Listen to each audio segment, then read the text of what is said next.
So today we are here with Jared Spink from the Hive podcast, as well as, an amazing filmmaker, and you do all sorts of different real estate videos, tutorials. I want to kind of get into all that. But hi, Jared. Thanks for being on the show today.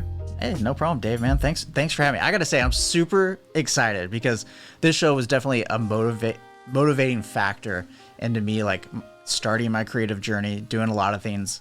Really? I do. Yeah, man. Like, so before I had my own like full-time creative job, I guess, whatever we want to call it nowadays. I was in the beer industry for a long time, and like I visited a lot of bars and restaurants, and like I had my sales route, and I would listen to the Golden Hour podcast in between driving to places, man. I absolutely love it. So I'm stoked to actually be on. Wow, that's so humbling. That's amazing. This show's been around for a long time, I guess. Now it's almost been 3 years. So yeah, that's crazy. What kind of company did you work for, if you're willing to share that? Yeah. I was working for a local beer distributor here in San Diego, family owned and operated. They sold big brands. So like everything that Anheuser-Busch sold, Corona, Modelo, like a bunch of the big name stuff. And then some small local things are kind of what I handled, like the craft beer side. But nice. It was really, really fun. They got bought out by Anheuser-Busch though, and I didn't want to work for a big corporation. So, interesting. Yeah. Just didn't want to go. I've done that before, and I didn't want to do it again. I liked working for a family company. And I was doing the photography, real estate stuff, like as a side hustle for quite a while at that point, and took the leap and said, I'm going to try to make this a thing. And I have 2 years this week, man. 2 years. Dude, congrats. Yeah. Air high five. Internet high five.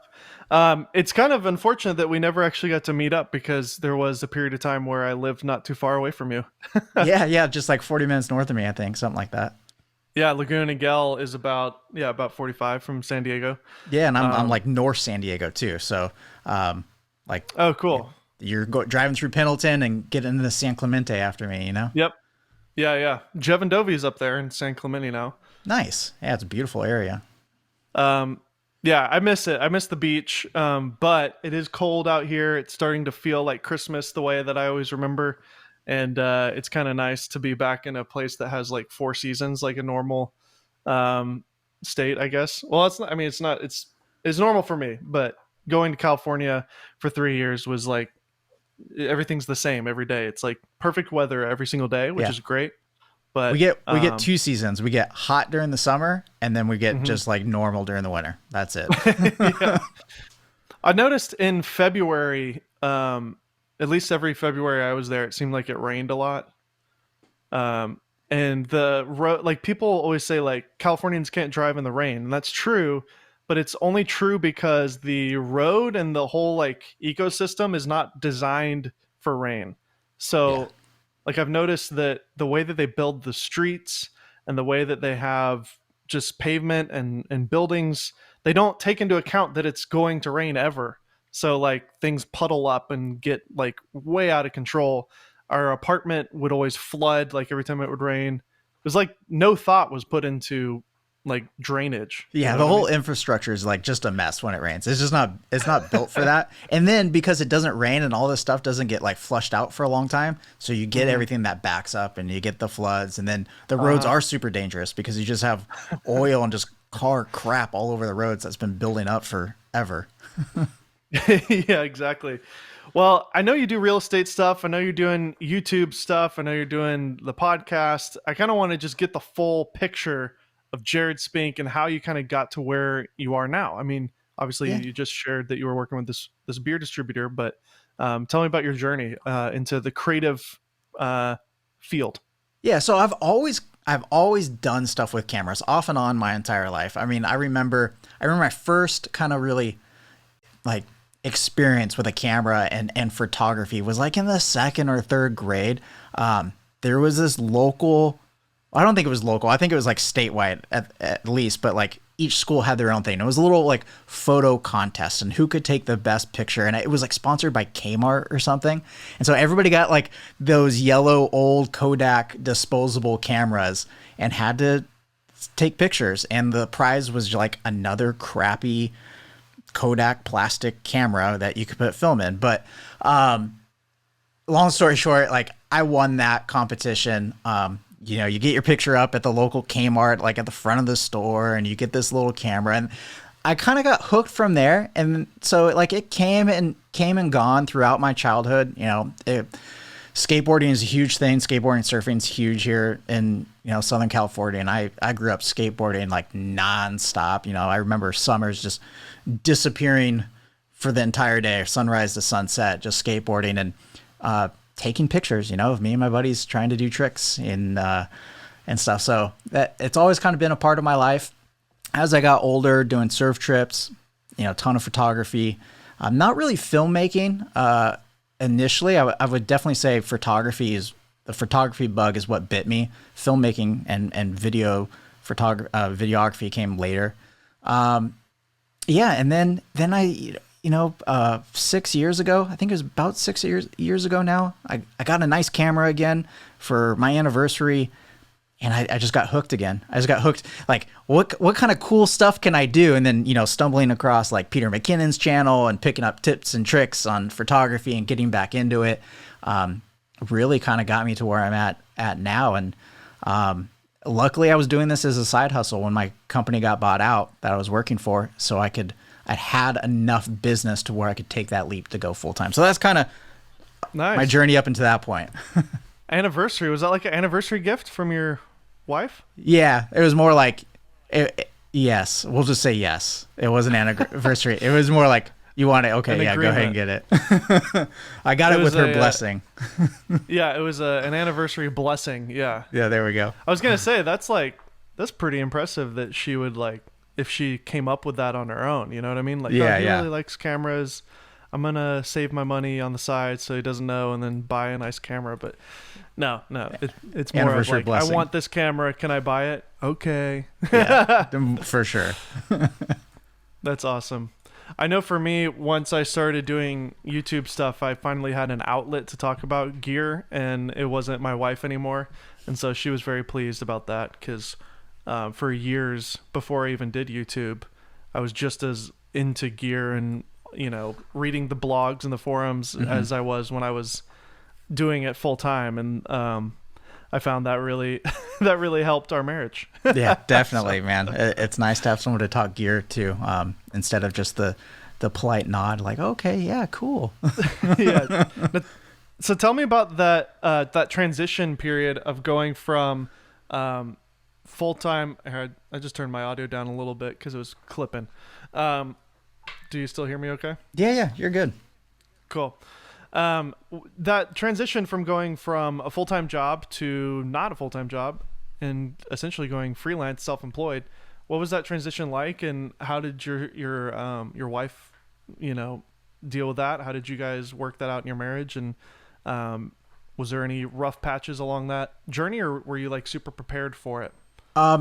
I feel like I was prepared for it, but even being prepared for it, it's still a very scary leap to make. I mean, I went from having a company car, company expense account, and great health insurance, and a steady, you know, paycheck, to none of that, you know, absolutely none of that. And going to like, now we have one car because the company car went away. So I only got one car. So it was definitely a scary leap. But luckily, you know, from the business side of it, I kind of had my ducks in a row, like get a website, right? Business license, register a business name. Already kind of had a good base of clients doing real estate stuff. I had gotten into real estate probably a year before that, just because I really enjoyed camera gear and I wanted to afford more camera gear. And so I figured the best way to do that was to try to make money with the gear I had. And I had a friend that was a real estate agent, and I just reached out to her. I was like, hey, can I shoot your next listing? And it kind of just snowballed from there. And that's been great. Luckily, I had a severance package from the company. So, you know, I had some cushion to try to make this work. And so I was probably better off than most people are in that situation where they have to just make something out of nothing. But yeah, it was, it doesn't matter how prepared you are, it's still scary. And My wife was absolutely amazing, just absolutely amazing, because she didn't question it. She trust, like full trust, like, hey, I know you can make this work. You've made anything work that you put your mind to, so I know you can do it. And she knows, you know, we've been married, oh man, at that point like 7 years, so she already knew, like, I'm not gonna like let our family fail. So if something's not working, I'll make a transition. But it's worked, and I started full time working for myself, you know, to that end of November 2019, right before the pandemic. So the pandemic hit. That was super scary at first for the first couple weeks. But it actually picked up business. Like here in Southern California, real estate really took off. So pandemic bad, but was great for business. So Yeah, there was quite a boom. I remember when we were living there during all that. I mean, we were actually looking for a house around that time as well. it was ridiculously expensive, and it has gotten worse. And it's, well, especially where you live and in Orange County, everybody's leaving LA and San Francisco and selling their houses in San Francisco for 1.5 million and buying an Orange County house for $1 million, you know. Yeah. To them that's cheap. But obviously all these other states like Tennessee and Florida, Arizona, Texas are just getting tons of people as well. Yeah, because if you sell here, you got to go to another state because everything's expensive. You sell, yeah. Where are you going to go here? You sell super expensive. Everything else is super expensive. So you're not really doing yourself a benefit by selling and trying to stay here. Yeah, exactly. In fact, today, my wife and I and my kids, we were thinking about moving out of the place we're at right now. We're looking at another area. It's an up and coming area. Reminds me a lot of Rancho Santa Margarita, where we used to live. Okay. Except it's not as California-ish with the mountains and stuff, but it's in terms of like shopping centers and access and, you know, quality of life. And it's an up and coming area, and it's like nuts. You can buy like a 4-bedroom house for like $350,000 with like half an acre. So it's like, once you get outside of the California bubble, it's like, oh my goodness, this is actually practical and doable, and my kids can have like a house with a yard. Yeah, I just photographed and did a videography for a place last week that was under 600 square feet, 1-bedroom condo essentially, $350, Dave. Oh, nice. Yeah.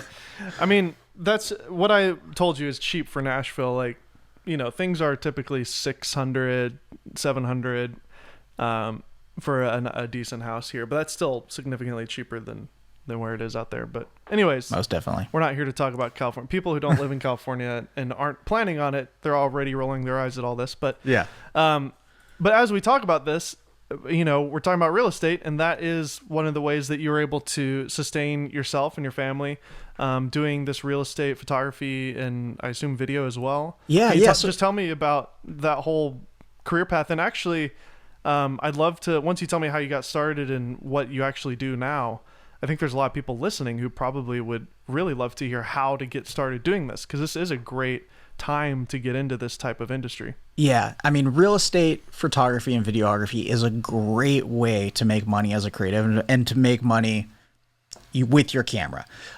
So I started with just photos because that's all I knew how to do. And at the time, that was I mean, we're talking 3 years ago now, I think, when I got into it. That's all anybody was that's all they cared about at the time, was just good photos. And then I started to expand my service, because if you're going to try to do it as a business, well, you don't want people going other places for different services. So you want to try to offer more. So can I offer video services? Yep. Start learning how to shoot video. Drone services. Yep. Get your Part 107, get a drone, learn how to operate a drone. Can I start doing, and this doesn't even have anything to do with the camera, but like just business, like what other services can I offer? Floor plans, virtual tours, websites, just all the creative digital assets that someone may need as a real estate agent is kind of what I expanded the whole business to, because I don't want to send people away to spend their money somewhere else. I'd rather them give it to me. Of course. So yeah, you want to learn how to expand your services, and it's been great. Yeah. So I got into videography You don't need a different camera for that. Most good cameras now take good video. You just need a decent gimbal. And then most people, I think as a creative, probably have a drone at this point. You just need to get your Part 107 and you're ready to rock and roll. But yeah, it's absolutely been great. There's tons of videos on how to, shoot real estate. A lot of people use Flambient.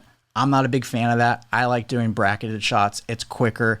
I'm looking at it from like a... hold on. Yeah. Pause. What's Flambient? I've never heard of that before. Yeah, so Flambient is basically like shooting brackets, but you're doing brackets with flash. So you get like a nice base exposure. You want to get a couple that are underexposed, so you have your windows, and then you'll go in darker areas of the room. You'll pop off a flash, and then blend that all in post. It's like HDR is what you're saying. Right? Basically, but you're painting with the flash instead of relying simply on adjustments in camera. And a lot of people do that. I find the results that I get just shooting HDR, multiple brackets, have been great. They look great, and it's a lot quicker. And I'm looking at, again, from the business standpoint, like less gear to carry, faster editing, more profitability. I'm big on the business aspect. You got to be able to track your profitability. We shouldn't, as creatives, feel guilty about making money doing something we love. So yeah, of course, make as much money as you can. Well, I would love to talk about that and how you came up with your packages and what you charge. Yeah. But I'm curious about the gear because I've never done it. I've shot. I had one client hire me years ago to shoot like a multi-million-dollar house, and I rented a Red, and I went out and shot it. They wanted it to look like a movie, and so I got like a Kessler Cine Slider and a Red, and it was way overkill. Way overkill. Way overkill. And it was fun. There's some real estate agents out here that want that, right? Because they're selling $13 million homes. They're selling super expensive homes. And so they go pretty stinking far out with like a full production company to come shoot these. And that's cool. Those aren't the clients for me. And those aren't the clients. Like, I know that, right? Because I don't have the gear. I'm not going to be able to deliver what exactly they're looking for. So I'm not even going to try. They're not the clients I want. And how often are they selling a $13+ million home? Not that often. I want the average real estate agent because I want to shoot a bunch. I want to be busy. Yeah, totally. No, that's not even what I was bringing that up about. I'm just saying that's been my only experience ever. Gotcha. Just that one time. And so I'm curious what your setup looks like. I would assume you have a wide lens. What camera are you using? And, you mentioned you like to keep it super light and simple. So walk us through your setup. I'm curious. So everything, I just did a video on everything I carry in my backpack, but I make sure it all fits for the most part in a backpack. So I use a pretty big backpack. I use the Peter McKinnon Nomadic, like the first one, the big one. Thing is heavy as heck, and it gets a lot heavier with all the gear, but it fits everything. So to start off, just a basic tripod. You don't need anything fancy. I have like a cheap Manfrotto travel tripod I picked up at Best Buy. Works just fine. But all you need to get started is a good camera and a wide angle lens. So I'm shooting for my photos, a Nikon Z6 with the 14-30 f4. Oh, that's a great lens. Yeah, because you don't need anything fast for real estate because you want to shoot I shoot everything at f8. I don't want any depth of field. I want everything in focus.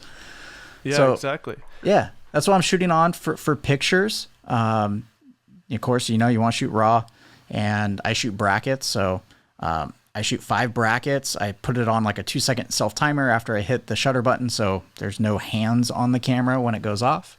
I do, a good base exposure, and then 2 stop increments for that 5 bracket. So 2 under, then 2 under that, 2 over, 2 over that, and that's it for the camera. You can get by with just that too if you wanted to do video, but I'm not a huge fan of Nikon video. I just don't like the way it looks. Like, I've tried working with it as much as I can. I just don't like it. Speak for yourself, bro. I liked it when I had it. Yeah, I don't know. I struggle with the video that comes out of the Nikon. So So you have a different video camera? yeah, so I carry a separate camera now for video, and I'm shoot all my video stuff on a Blackmagic 6K with a Tamron. What is it, like 11 to 16? I think it's 11 to 16. You need that thing lives on 11 on that 30, You just need super wide. 35. Yeah. And I shoot now everything ProRes light, just to keep down on LT. file size, and with the LUT baked in, because even with the picture profile baked in, you still have a ton of play with those files. So that way, what I'm seeing on camera is pretty accurate to what I'm going to see when I get home to edit the video. I can make any adjustments. I mean, the only real adjustment you're going to be making when it comes to video is your ISO changes, which dual native ISOs have been huge for shooting at homes because they don't have the best light. You can't really light a home for a video. You're trying to get through it quick. And then white balance, huge. Like, get your white balance perfect in camera. And if you can do that, very little editing is needed on the videos. I shoot in order. So like, I shoot the front of the house, then I shoot the interior, and then I shoot the backyard. So when I get home, all my files are in order, and it's just chopping it up to music. I'm trying to be as efficient as possible with these. Nice. So you got to turn these things around, next day. Oh yeah, for real estate agents. So trying and to that be as impresses effective. them too. It does, yeah. So those are the cameras, and then Smart. besides that, batteries, a gimbal RS2, drone. Right now, Mavic 2 Pro. I have the Mavic 3, but it's not coming with me on jobs yet. Okay. I'm still trying to get Why is used to that? it. It's different. It's missing some I key haven't flown it, features. so I don't know. Yeah, it's missing some key features until the update comes out in January. And I don't like taking new gear on jobs and getting paid for, because I want to use something I'm comfortable with and I know how it's going to come out, so I can deliver the best to the client. The log profile on the Mavic 3 is completely different than the log on the Mavic 2. It's way flatter. It needs a lot more work, and the conversion LUT that they put out sucks. so it's just getting used to working with the image, and so I just don't want to do that on a paid gig yet. Okay. I mean, I'll throw in a little pluggy plug here for Polar Pro. Are you a Polar Pro user? Oh by yeah, chance? so the Mavic 2 Pro, right? Mavic 2 Pro, using Polar Pro NDs on there, and then even on the Blackmagic, on the Tamron, the Peter McKinnon Edition 1, the first one, 2 to 5 stop on there for my exterior shots. We'll get you a V2 if you want it. Oh, absolutely. I mean, I have the matte box system too, so I use that for when I'm doing the glass is superior on those. So yeah, I use the matte box for when I'm doing like talking head shoots. So real estate agents, I try to upsell them to client testimonials. Another way to make always trying to think outside the box of what I can do for these agents. And so video testimonials. Interesting. So you're making a promo for the realtor. So if somebody's considering hiring this realtor, they're like, hey, check out this video testimonial. And it's like, oh, this person's legit. Yeah. Who wants to read a bunch of testimonials when you can just send them a link and like, here, just listen to this. Here, these people, that way I don't have to say it myself. These people say it for me. Yeah. And you can tell awesome. It's coming from them. I didn't write you don't know where these written testimonials are coming from. At least that's what I tell the agent to upsell them to record and buy a video testimonial. So good stuff. By the way, everybody, if you're interested in learning some of the things that he's talking about, you can go to youtube.com/Jared Spink, and you've got all your stuff there. Your podcast, as well as these tips and tutorials, your most recent video, real estate video tips, how to make rooms look bigger. We have how I color grade my drone footage. Creative professionals might need to hear this. Anyways, lots of good stuff. So everybody go check it out on Jared's YouTube channel. Earlier you were talking about the pricing structure and making sure that you charge what you're worth and find ways to, make as much as you possibly can.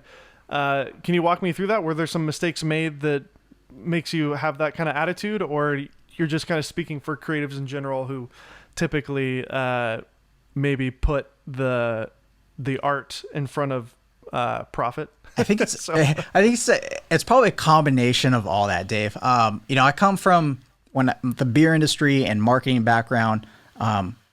Something I had to look at was pricing and margins, and are we making money? And at the end of the day, we're doing this. I love creating for myself, but if I'm going to create for somebody else for work, if it's taking time away from my family and time away from stuff I can do, you should be getting paid for it. And you want to make it as profitable as possible. So my pricing is based off just smart business planning, doing research of what the rates are locally and what other people are charging. And I've gone and made spreadsheets and done kind of like that competitive analysis of like, all right, here's what some other people are charging. They're pretty cheap, but then these other guys are like way high up, and I think that's way too much. And then here's this like nice middle ground. Like, I would be comfortable with this. And that you got to be comfortable with your pricing, because your clients will pick up if you're not comfortable with it. Meaning, if you feel like you're not making enough on the job, your clients will pick up on it, because you're probably gonna have a bad attitude, and your work you'll probably rush through it and it won't be as good quality. So you want to be comfortable with what you're making. And then, yeah, I mean, that's the biggest thing, is doing the competitive research. I think a lot of creatives feel bad for doing something they love. I think they put the art first, and that's important. You should. But at the end of the day, like, you're leaving money on the table. If there are other people doing the same exact thing, and they're charging X, but you're only charging like half that, why? yeah. You're just hurting the industry. You're hurting you're hurting everybody that's trying to actually make a living doing this, and you're just gonna be known as the cheap person. You're just gonna be the cheap guy, the affordable guy, the discount guy, and you don't want to be known as that, and you're leaving money on the table. So you shouldn't do that. Totally. Yeah, I have a weird perspective on all this, because I've been doing it, like, I didn't go to college really, and I started when I was 17, so I don't really know any better. But I remember telling people, like, yeah, I make $500 in a day, and they're like, oh my gosh, that's nuts. Like, what are you talking about, 500 in a day? It's like, well, then I don't work for 6 other days. Right. Because I would shoot a wedding on a Saturday, and then that was it. And then I do another one the next week and make $500. And Yeah. it's a ton of work. And it, of course there's gear that I invested in, and then time, thousands and thousands of hours of experience that is going into that. And that's what gives you that value. And you got to remember, like, you don't really want to charge per hour, because Absolutely that's not how this works. Like, if you were to charge per hour, then it would be like way more expensive than per project, because the amount of hours of experience that you've had as a creative are included in that, because they're paying you for your experience and your knowledge. So don't forget that. Like, it's, you're worth whatever the going rate is. And obviously, if you can figure out a way to make a living with it, then it's a huge blessing to do what you love for work. But yeah, I think, a lot of people, especially if you're coming from an hourly, or a salary based job, and then you go into freelance, it's like, wait, what? I can charge $750 for a day's worth of work? It's like, yeah, because, first off, not many people know how to do it. And you're also not going to land one of those every day. You're going to maybe do, 2 or 3 of those in a month if you're lucky, so. Yeah. And I think that's where a lot of the holdup is there's a lot of people coming into the industry that aren't familiar with industry pricing, because they're used to just being salary or an hourly employee, and they don't really know how the creative industry prices stuff. Like, you don't charge clients hourly rate. Like, don't do that. You're hurting yourself doing that. The only people that should be paying you hourly is if you're doing work for a production company. And even at that point, they're charging you they're paying you half day or a day rate. They're not even paying you hourly. So, yeah, I've never been paid hourly before. Yeah. I don't, it's been odd if it ever was. Exactly. It's always just a set amount. Because as a creative, you're not, I mean, it's literally like, I've heard a lot of people talk about this recently, but if you're getting paid hourly, I'm being punished for being fast and efficient and good. Yeah. And Basically, it's like, so if I take longer and go slower, I get paid more. So why on earth would I go fast? Yeah. Like, And here's the thing, Dave. Like the way I look at it, because this is a hot topic for me. Like I love talking about pricing. If you can't tell, the people that get paid hourly are employees. When someone hires you, you are not their employee. They're hiring a business. They're not hiring an employee. I don't hire a plumber by the hour. I hire him by the job because I'm hiring the company. Good way to put it. So you're a creative company. You're not a creative individual when you're getting hired. You are a business. You got things to think about. I don't feel bad when I charge, $225 to go shoot a listing just for photos that takes me 30 to 40 minutes. I have friends who say, wow, you make $225 in that amount of time. Well, no, like I have business insurance. I have internet. I got phone. Like I'm a business. I'm not a person. I have bills to pay and business insurance. You got to pack your gear. You got to drive over there. You got to Right. drive home. You got to offload the footage. You got to back up the footage. You got to edit the photos. You have to pay for Lightroom because Everything. it's a stupid subscription and they won't ever get away from that because it works really well for them.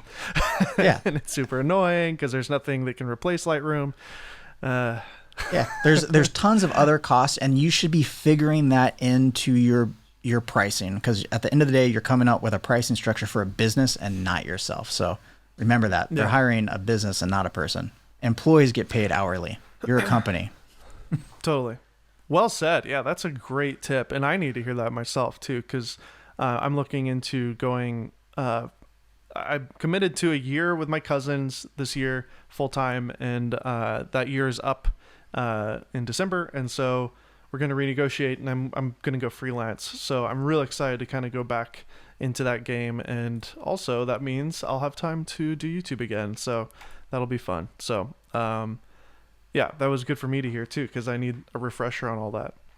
Because it has been sort of nice being full time, not having to think about it. It is stressful to think about. And I mean, when you're doing this as a business, that's just, at least for me, that's the main thing you're thinking about. Like, I got to make a living. So, I mean, pricing should always kind of be top of mind, and you should always reevaluate your pricing. Like, take a look at it you're a business, quarterly evaluations. When you're paying your quarterly taxes, start evaluating your business and your margins and your profitability. Do you need to make an adjustment? And just remember, when you're coming out with your pricing, it is so much easier to come down than to go up, guys.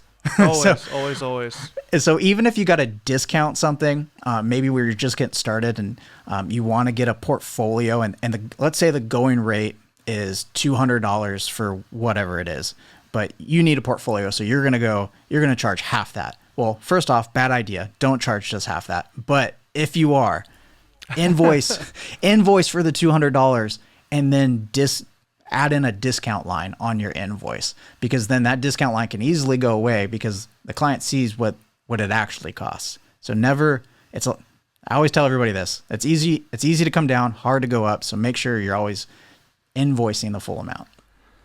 Always, yes. And yeah, because then you can say, you know what, I'm going to give you a discount. And then it makes them feel good too. Yeah. So kind of as we get towards the end here, I want to talk about the YouTube channel and your strategy with that and the podcast, how that came about, how that folds into your business.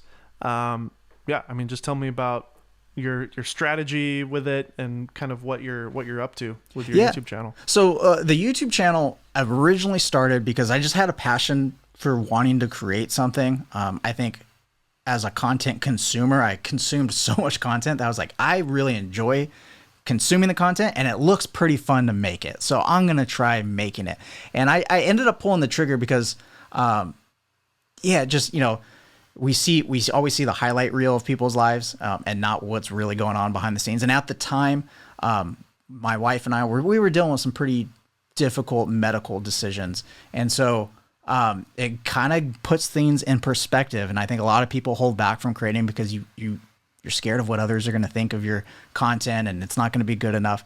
And it really that whole situation put things into perspective for me. I didn't care what people would think. So I just, pulled the trigger and started creating. And I kept going with it. It's been a lot of fun.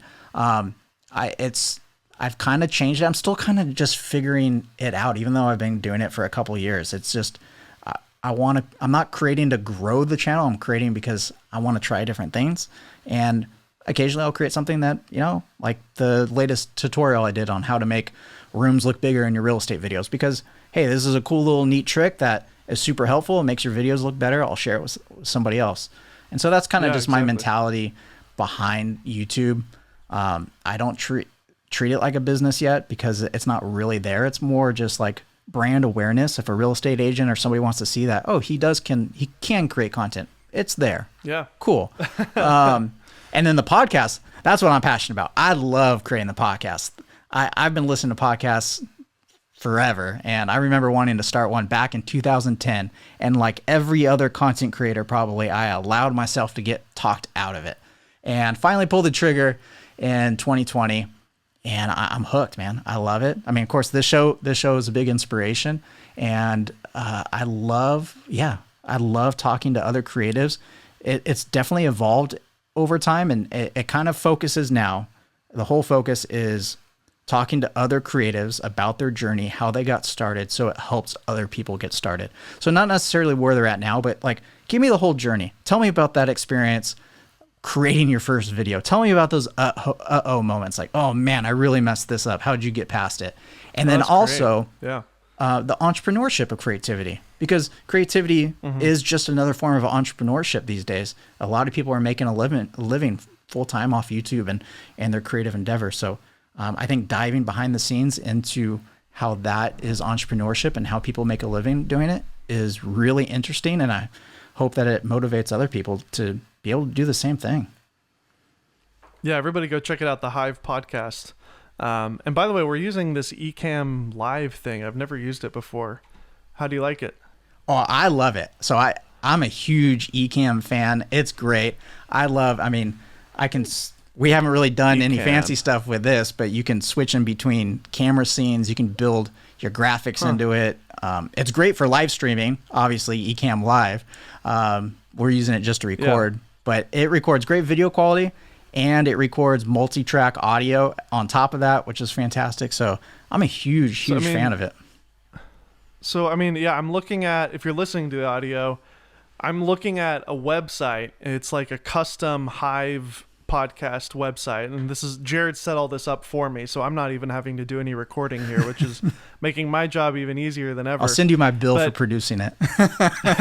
Yeah, my problem with the shows has been the kind of frustrations of like, hey, can you set up your camera and then like Google Drive me the files, or Dropbox me the file later, and then Josh Yo sends me half of the footage, and then I text him the next day. I'm like, hey, I only got half of it. And he's like, oh, shoot, I don't know where it is. And then I'm like, oh, gosh, okay, now I don't have anything. It's like, so I've always had an audio backup going on in the background with Audio Hijack, which I'm actually using right now. That's kind of my chosen just like plug mic into computer, record WAV file software. It like is tried and true. I've never had any issues with it. It's clean. It's simple. I really love it. It's a great little Mac app, Audio Hijack. But I've switched to Zoom, and just kind of like, even if people have a nice camera with like a webcam setup, looks horrible. I'm like, hey, well, yeah, it looks terrible. It's 720. It's 25p as well. They for some reason chose that as their like their preferred format. Yeah, it looks super soft. Even in the like HD setting, it looks like garbage, but it's very, very simple for everybody to use it, because like everybody knows what Zoom is. I send them a link, they click it, there they are, there I am. It works. So I kind of just resorted to it because it's like, I don't want to deal with having people. It feels like such an inconvenience for me to already ask them to be on the show, and then to not only ask them to be on the show and then say, hey, whenever you get a chance, can you send me those files? It's just like, no, dude, like, especially some of these people who are just very busy that I've had on the show. I don't want to inconvenience them in any way. I already am so grateful for their time to be on the show in general. So I've tried a couple of these other programs, but I've never used Ecamm. what's happening here to give you a cleaner video feed from my end? Because Yeah. you're in California, you're recording locally, I would assume. Yeah. But then mine's just going. I'm just over Wi-Fi. Even I'm not even plugged into Ethernet over here. Oh, well, you're a brave man.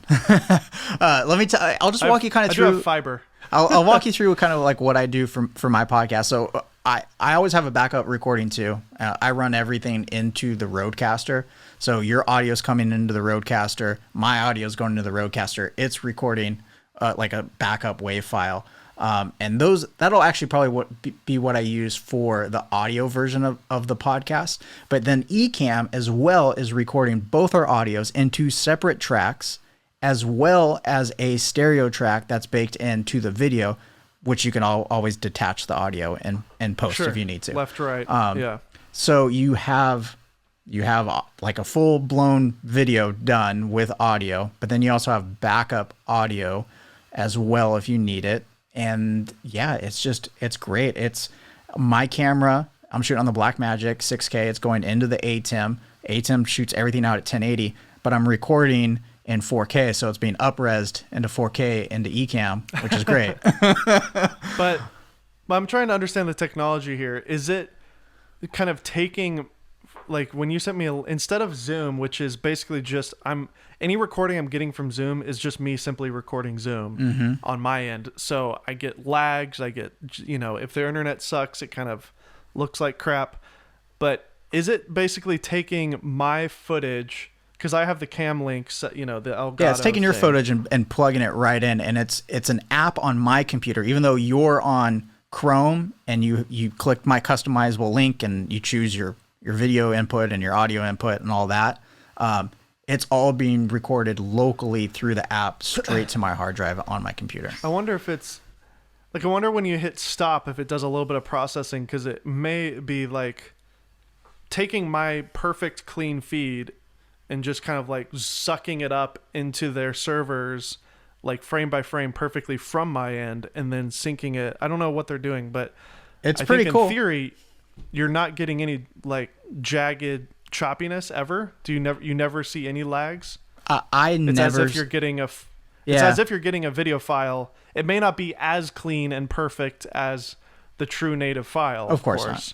Of course not. but it's as if you're getting straight from my camera for the most part. For the most part, it's pretty good. And yeah, like you said, you're obviously going to get better quality if I recorded straight, to my camera and you record straight to your camera. But it's a lot more work trying to be as efficient as possible. And this is good enough. And it's really, really good. And I think you're going to like it. As soon as I hit finish, it processes maybe for a split second, but all the files are right there on my hard drive immediately. Have you tried it with a guest who doesn't have a nice setup like this with a camera, with a mic, and they're just using like an iPhone and AirPods or anything? I've done it with somebody just with AirPods. Okay. And yeah, I have.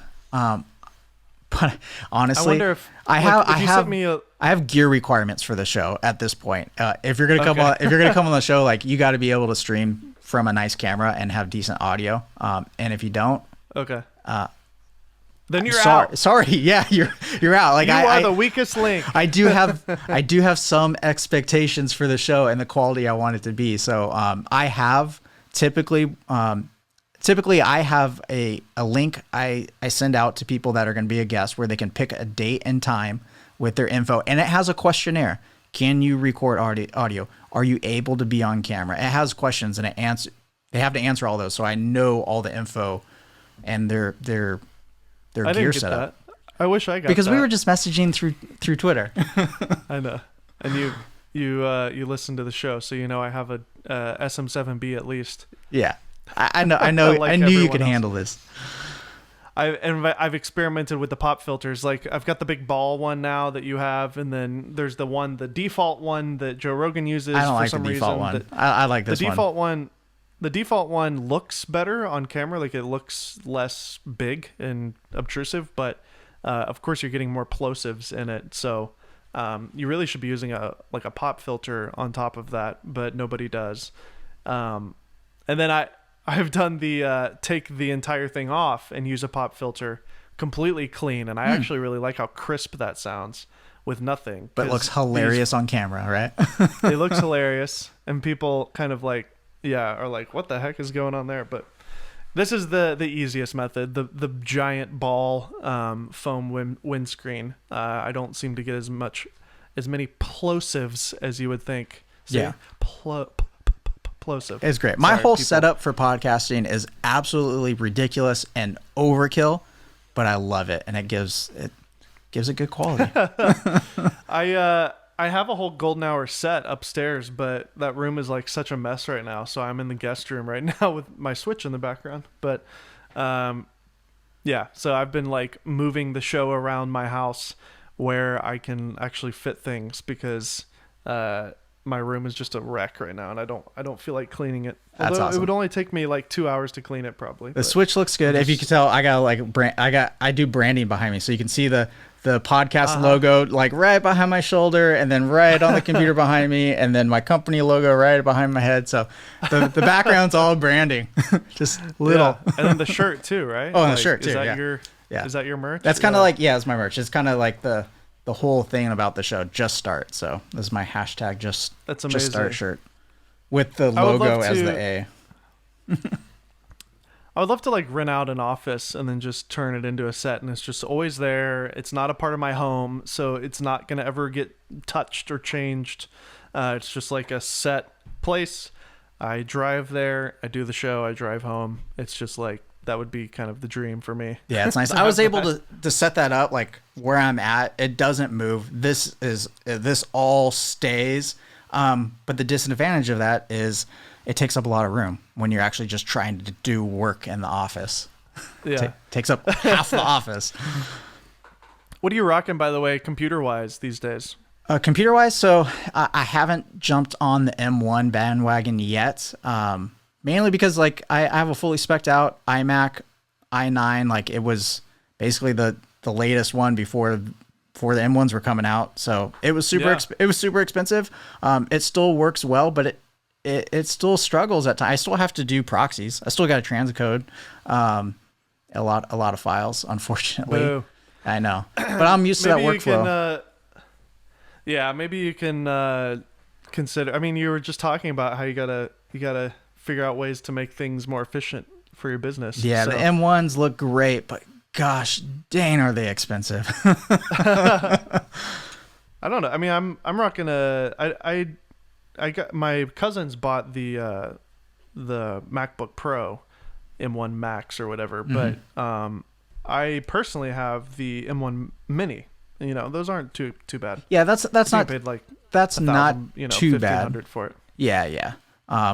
I do want something extremely really fast though, and I just don't like rocking a separate monitor. Like I like having the monitor, so I'm holding out for the M1 iMacs. You know, hold out, man. Yeah, get the M1 Pro. Even the M1 Pro would be a huge jump for you.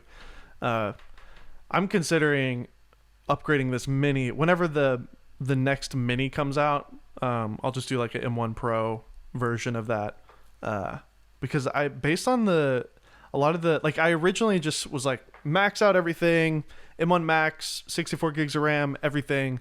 But now that I've seen a lot of reviews, it seems like for what I do, just even the Pro with like even 16 gigs of RAM is enough. The Pro already steps it up quite a bit from just the M1. I've had a couple issues with export time and with graphics on the M1, but in terms of the timeline, like when I'm actually editing, everything is like 3 times faster on the M1. Even on like the cheapest MacBook Air, you're gonna see faster performance than even probably your Intel. And that's why I sold my $4,000 Intel machine before I switched.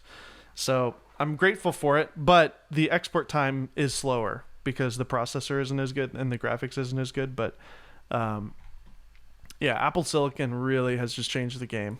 Yeah, it's really amazing. It blows my mind. Time. Yeah, it blows my mind. Those laptops, they look awesome. They look expensive. Yeah. And one of the things holding me back is I like having the desktop. I really do, because it gives you some of that work-life balance. if I had the laptop, I know I'd be out on the couch working, or I'd take it with me Sure. and I could work. Like now, I can't work on the couch because the computer's in here, and I can't a work good on idea. vacation because the computer's here. Yeah. And those versions aren't out yet. So yeah, it's you're not, and who cares? Like the only people that know the difference is you and a bunch of nerds. Like your clients don't know the difference and won't even Absolutely. care. So Absolutely. cool. Well, we've run out of time, Jared. Thank you so much for coming on the Golden Hour podcast, for teaching us about real estate photography and some business tips. We're gonna have to have you on again, and everybody go listen to the Hive podcast. Sounds like there's some. I mean, I've looked at your guest lineup; they're amazing. Your next guest is really a handsome fellow. We're actually gonna record an episode for your podcast after this one. Yeah. So, but check out the Hive podcast, everyone. The YouTube channel, Jared Spink, Spink. Jared, it was a pleasure to have you on the Golden Hour podcast. Happy Thanksgiving. Tomorrow's Thanksgiving as we record this. And it was such an honor. Thanks for having me, Dave.